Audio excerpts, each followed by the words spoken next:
일단 21선을 건드렸으니까 이제 어느 정도 조심해야 되는 거죠. 이제 약간 물론 주식이 항상 그렇지는 않습니다만 어느 정도 딴 애들이 다 죽었으니까 일단 조심하는데 이 차트가 아직은 조금 다르죠.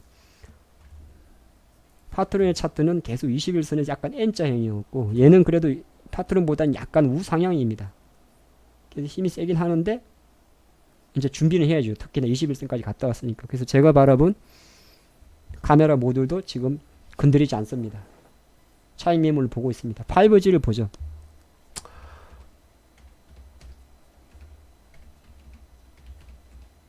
제가 이제 RFHIC는 사실은 폭불복의 관점에서 지난주 목요일 금요일날 공략을 했습니다. 차트도 있었고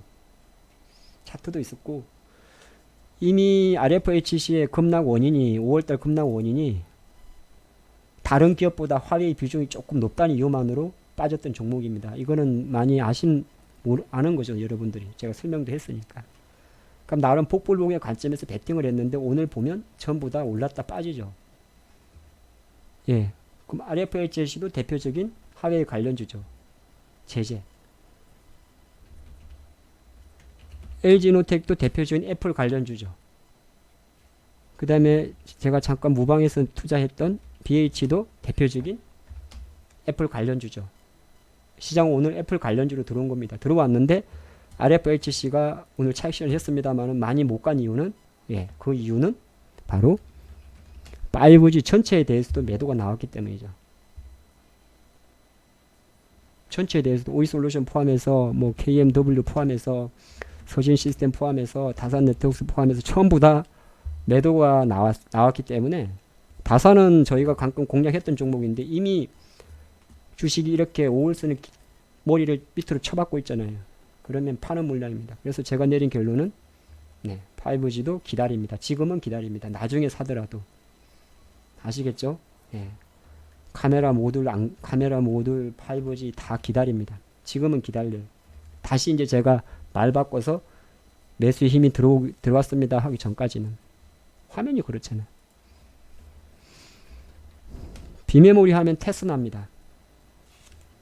다 필요 없어요. 비메모리 하면 무조건 대장주 테스나예요. 비메모리 반도체 하면. 주가도 그렇고. 테스나의 주가를 잘 보면 이제 흔들리죠.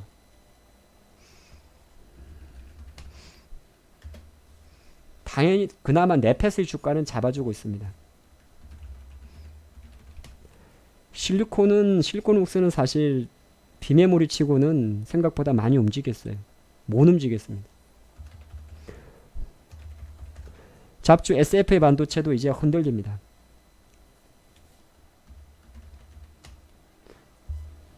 어버보는 진작에 흔들렸어요. 그러니까 비메모리 중에서 실제적으로 팹리스나 파운드리 애들은 이미 움직였습니다. 팹리스 애들은.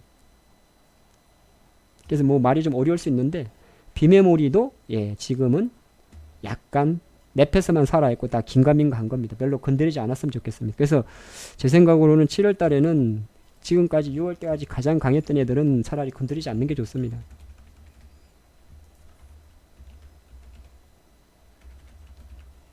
아까 말한 대로 지금 시간 관계상 제가 한 12분 정도만 할 건데 IT 쪽에서 말한 겁니다. IT 쪽에서는 얘네들은 조금 더 그냥 지금 약간 우리가 직간접으로 알 수 있는 차익 매물이 좀 진행된다. 얼마나 진행될지는 몰라요. 저도. 저러다 아예 죽을 수도 있습니다. 사실은. 주식이란 건 그런 거거든요. 나중에 산다고 지금 복원이 있는데 물론 이제 IT밖에 없기 때문에 아마 다시 볼 건데 지금은 별로 접근 안 한다는 거죠.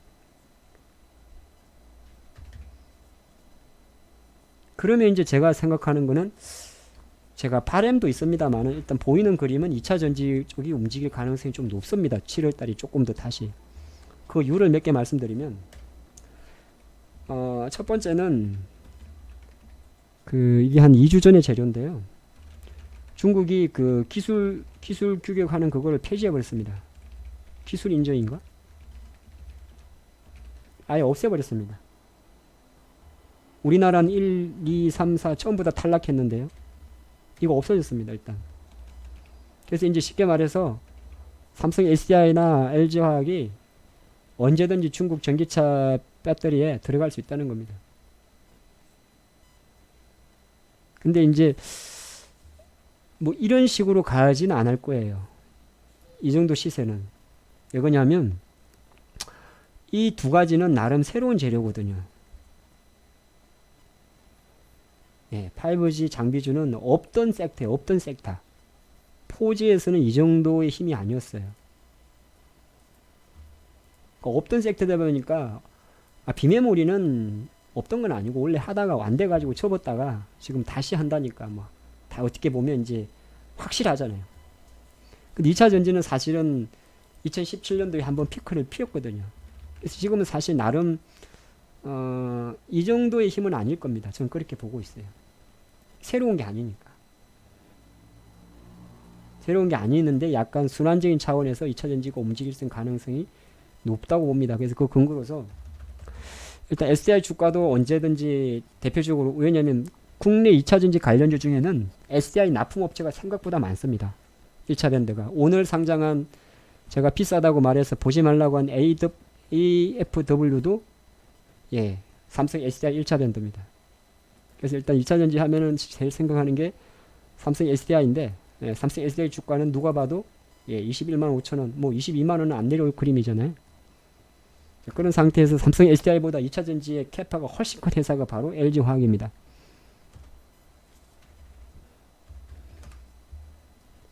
규모로 따지면 SDI는 LG화학에 잽이 안 됩니다.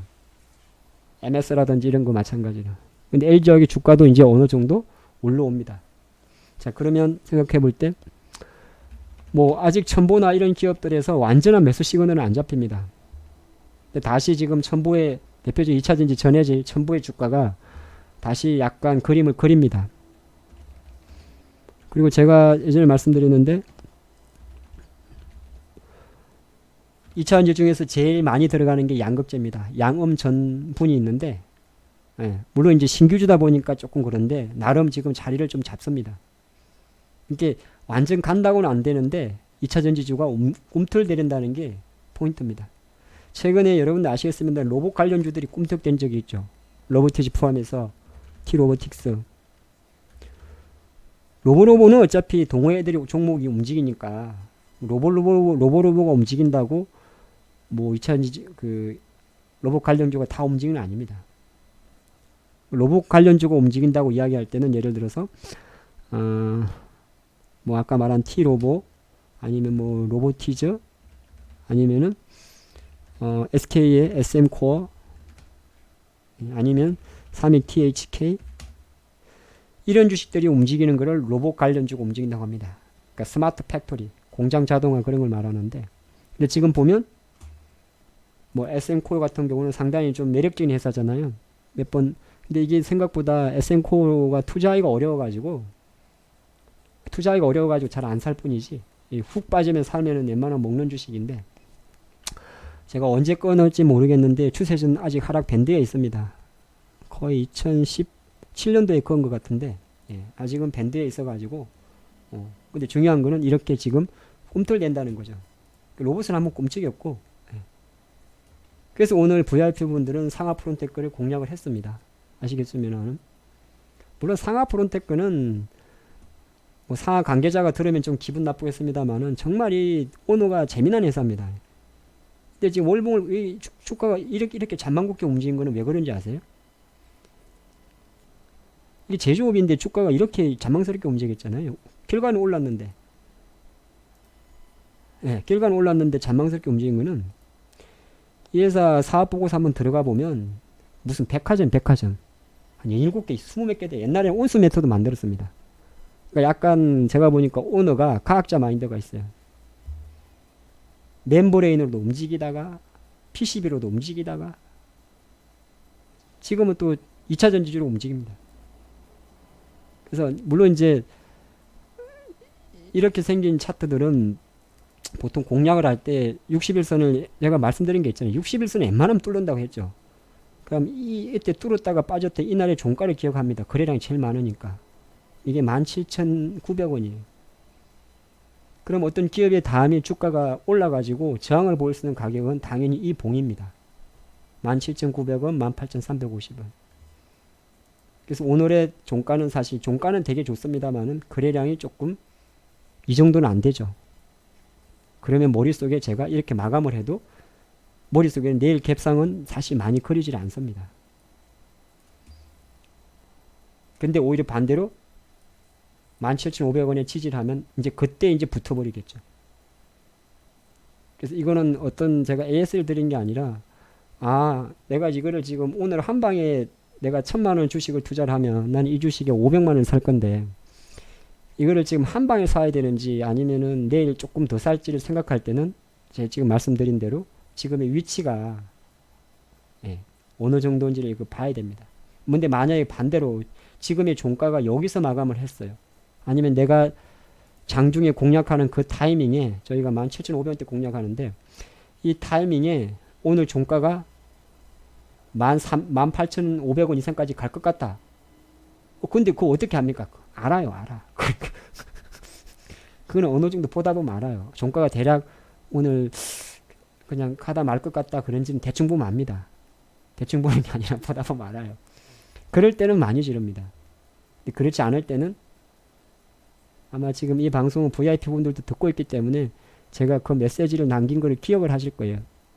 상황이 된다면 내일 5% 정도는 추미할 수 있습니다. 라고. 무조건 밑방 까는 게 아닙니다. 저 가끔 리딩하는 거 보면 매수할 때 미리 이야기를 드립니다. 지금 왜냐하면 종목을 딱 고르고 나면 내가 이거를 원샷 원킬로 끝내야 될지, 왜냐하면 저는 움직일 때 사는 스타일이잖아요. 저는 주식을 움직일 때 사는 스타일이라 움직일 때 살 때는 이걸 원샷 원킬로 끝내는 게 나을지, 아니면 내가 좀 움직일 때 양봉이 사기 때문에 머릿속에 생각을 합니다. 내일 만약에 주식을 샀는데 이렇게 윗꼬리가 나온다면 한 번에 사고 끝내는 거고, 근데 그게 아니라면 그냥 가면 할 수 없고, 그게 가면 할 수 없고 안 가면 조금 잡아주면 조금 더 이제 수익을 내볼 욕심, 그런 게 있는 겁니다. 좀 방송이 되게 길어지는데요. 바이오주 이야기만 잠깐 하겠습니다. 바이오주는 오늘 사실은 유한양행이 살렸다 그래도 보면 됩니다. 유한양행이 최근에 보면 한 4건의 기술 수출을 했습니다. 오늘도 거의 8천억짜리죠. 그래서 제 생각으로는 유한양행이 주가는 빠졌습니다만은 원래 빠집니다. 아마 아스코가 있을 때 가장 수주를 잘하는 게 바로 유한양행입니다. 기술 수출. 유한양행 해버렸고, 뭐 예를 들어서 최근에 이제 바이오주 쉽게 말해서 정리를 해드리면, 정확히 바이오라고 하는 거는 파이프라인이 한 개에서 한 2~3개짜리 얘들이 빠진 겁니다. 얘들이 조금 구분할 필요가 있어요. 우리는 제약주가 있습니다. 보통 코스피에 상장되어 있는 뭐 이렇게 건강 의료 보조도 팔고 하는 제약주, 뭐 한미약품이 뭐 임상만 합니까? 임상도 하지만 기존에 파는 게 많죠. 그런 걸 제약주라 그럽니다. 그리고 바이오 시밀러가 있어요. 이거는 2종목밖에 없습니다. 셀트 삼바가 있습니다. 그리고 보통 우리가 바이오를 말해요. 이 바이오라는 거는 정말 딱 요걸 말합니다. 적자인데 뭐 임상 진행하고 있는 애들, 이걸 보통 바이오라 그럽니다. 그 세 번째가 이제 바이오 헬스케어가 있고, 여기는 이제 뭐 여러 가지 있죠. 뭐 임플란트도 있고 여러 가지인데, 지금은 정확히 말해서 이겁니다. 이거. 그래서 최근에 이제 빠졌던 게 안트로젠, 안트로젠, 그 다음에 메지온, 상한가 같습니다. 메지온, 그 다음에 엔지캠, 엔지캠도 이제 그런 게 돌았죠. 그리고 망할 놈의 HLB. 제가 어떤 말씀 드렸냐면, 주가는 HRB는 다시 35,000원 밑에 갑니다. 그건 주식의 기본입니다. 예전에도 잠깐 말씀드렸는데, 절대 하중을 가고 점 하한가를 가면 하늘이 두 쪽 나도 출발 갈 때까지는 최소 1년 내내 못 갑니다. 장담합니다. 그거는 비교 사례가 아니라 네이처셀을 봐도, 물론 네이처셀 사건은 다릅니다만은 다 똑같아요.